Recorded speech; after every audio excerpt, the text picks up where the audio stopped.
Torquay is located in the English Riviera on South Devon's amazing coastline. A place regularly visited by people across the United Kingdom and the world. Full of places to visit, shows to see, events to attend, the coastline to explore and memories to make.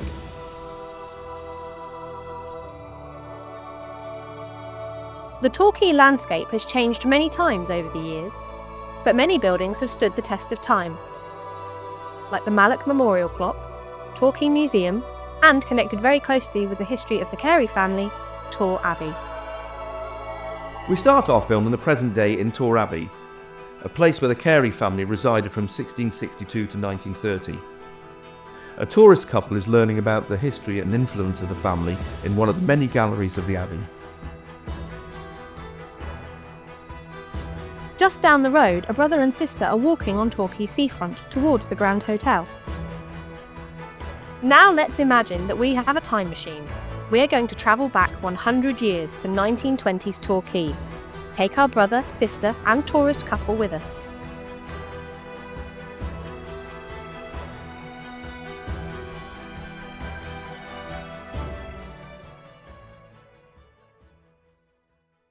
Henry, the brother, is an engineer for the Great Western Railway and has come to visit his sister Ruth in Torquay, who works at the Imperial Hotel and is saving money for her studies to become a teacher at Hampton Court School in St Mary Church, later renamed the Abbey School.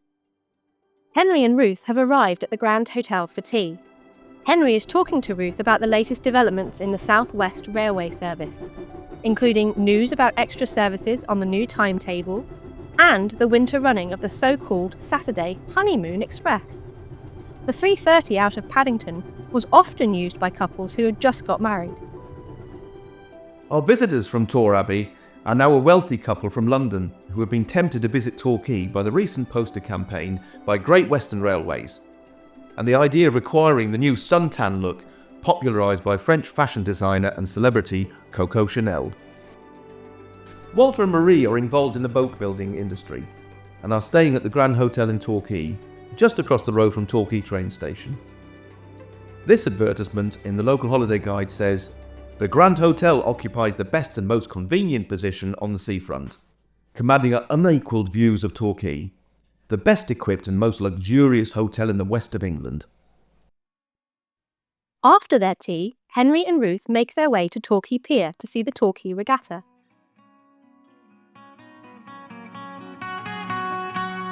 It's the regatta in Torquay, the thought of it brings such glee, with yacht racing in the bay. Money for the fair, safe since May. Money for the fair, safe since May. Money for the fair, safe since May.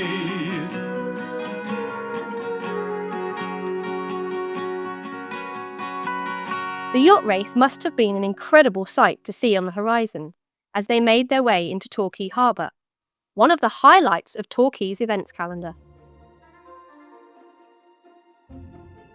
We travelled down the Torquay coastline to Meadfoot with Walter and Marie, a place that is still untouched by the passage of time.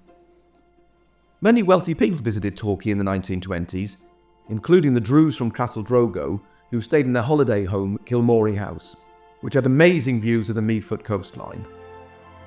Meadfoot Beach became a popular destination for swimmers in the 20s.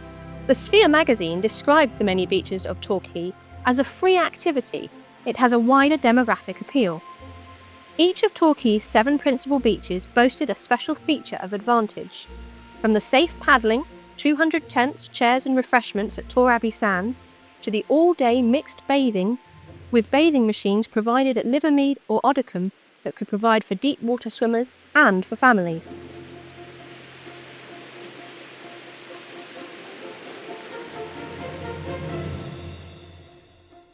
Walter and Marie are at Kent's Cavern for a tour of the caves.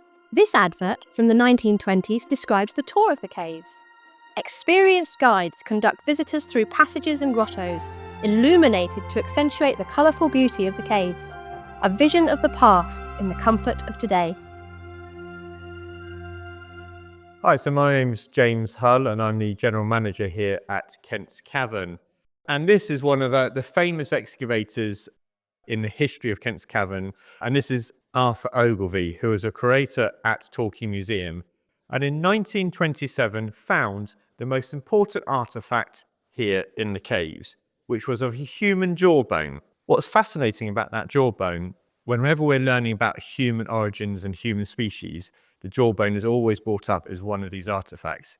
Now, originally in 1980s, it was dated at 32,000 years old. Now it's dated at 42,000 years old. And that's very unique because it means it's at a time when Homo sapiens, our species, and Neanderthals coexisted in the UK and were walking around Devon at the same time. And that's what makes it so special. And what we find fascinating is that we've discovered now more and more about Stone Age life and Stone Age culture, being hunter-gatherers, and at the end of the night you would have used these caves as a shelter and used it as a safe space. And you know, didn't have Netflix back then, you would be playing music, you'd be doing storytelling. And in theory, that's what we carry on doing today. You know, we tell a story, we entertain people, and we do that through lots of different avenues, from doing yoga in the caves to a guided tour telling you about the story that goes back 2.5 million years, to cave cinema and Agatha Christie events.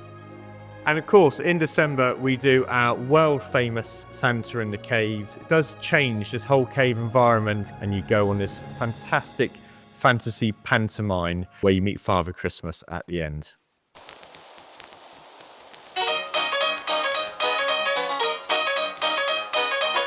Meanwhile, Ruth and Henry have now made their way to the cinema to catch the matinee performance of Hot Water, starring Harold Lloyd, one of the big stars of the silent cinema era. Ruth and Henry laugh and smile at Lloyd's escapades, including his sleepwalking mother-in-law, and Lloyd grudgingly taking the family out in his brand new Butterfly 6 automobile, with disastrous results. The motor car brought many holidaymakers to Torquay in the 1920s.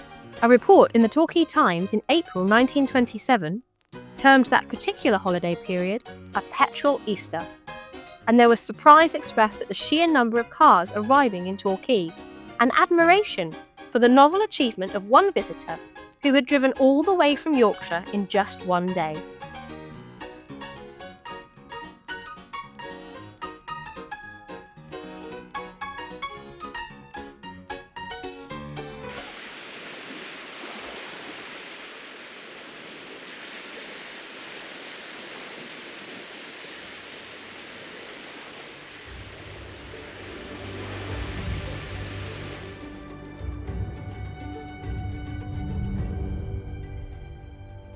After their visit to Kent's Cavern, Walter and Marie make a visit to Babbacombe Cliff Railway.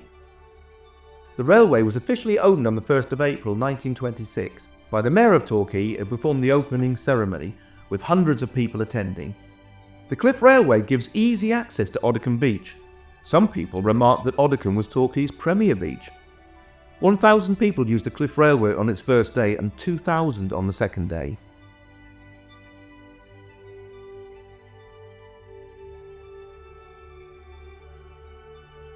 Walter and Marie have arrived at the Pavilion Concert Hall to see an afternoon concert, briefly stopping to admire the amazing architecture of the building and looking at the beautiful garden that surrounds it. Today, the house orchestra is joined by touring pianists playing a mixture of famous classical pieces from many composers. The nearby Princess Gardens hosted many musical performances, including in 1925 the East Yorkshire's Band, who gave 3 performances daily in the summer.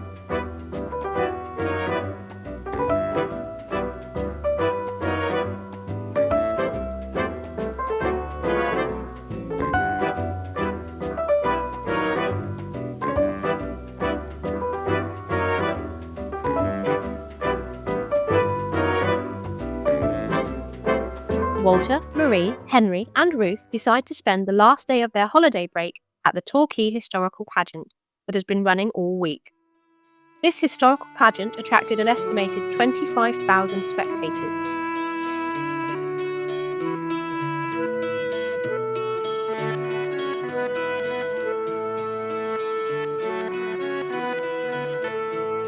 Overlooking Bay on a perfect June day, our pageant begins at a time when mammals still roam and Torquay is home to cavemen depicted in mime. Someone signing themselves as Bristolian wrote to the Western Evening Herald advocating that Plymouth might follow Torquay's example. Torquay, that most beautiful of Devon's orchids, has a natural advantage which possibly we may not enjoy locally. The setting of the pageant, in the beautiful grounds of Rock End, was in itself an inspiration. In a natural amphitheatre, ringed with trees of beautiful foliage, with peeps of the sea to add to the maritime atmosphere, one felt that on a glorious sunlit June evening, here was a stage upon which any real play might well be produced with every prospect of success. Hi, I'm Lucinda Heron, Torre Abbey's manager, and I'm standing next to one of the lovely paintings in our collection, which depicts the 1924 pageant that was held across the grounds of the Abbey. It's painted by Charles Kenaway, and it shows the marriage of one of the Brewer family in 1205. And you can see from the painting that they're all in what might be slightly historical accurate costumes. But it shows you how luxurious the pageant would be and how bright and colourful it would have been. And we're still doing bright and colourful now. In 2024, we've hosted the Agatha Christie Festival again, which was a great success in the Spanish Barn and in various other bits of the Abbey. And for this year, for the first time ever, we've lit up the front of the Abbey with 800 years of Christmas, an amazing light and sound show, and we're hosting our first ever Christmas market.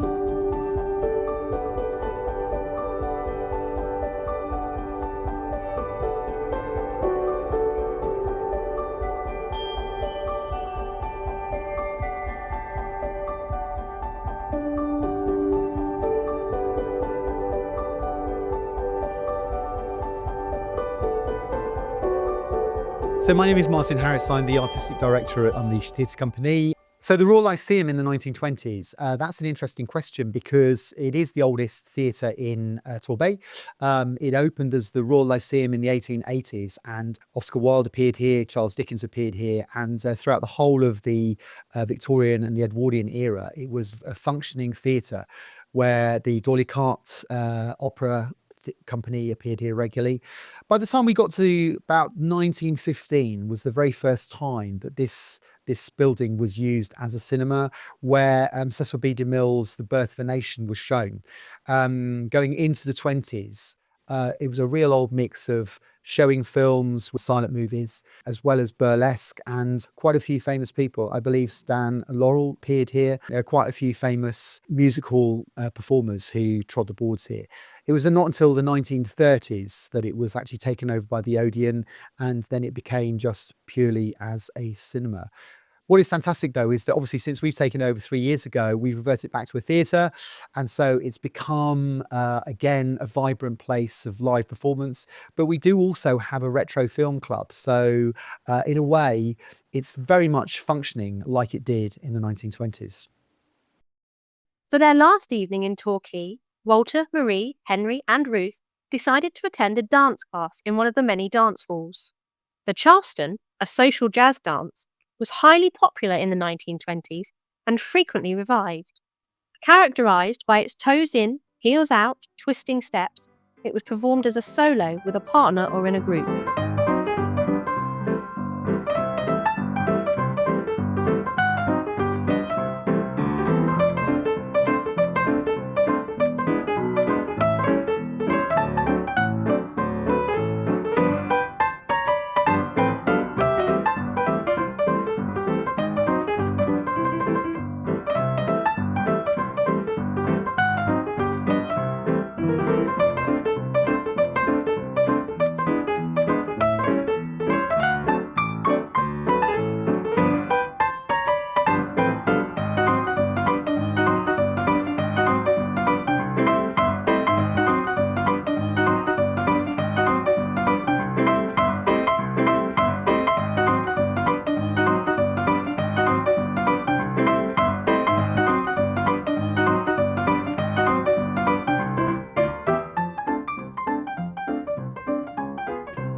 So, we say farewell to a glimpse of life in the 1920s, a time of great change and growth in many areas of life, in which Torquay shone as one of the premier destinations to visit in the country and still does today.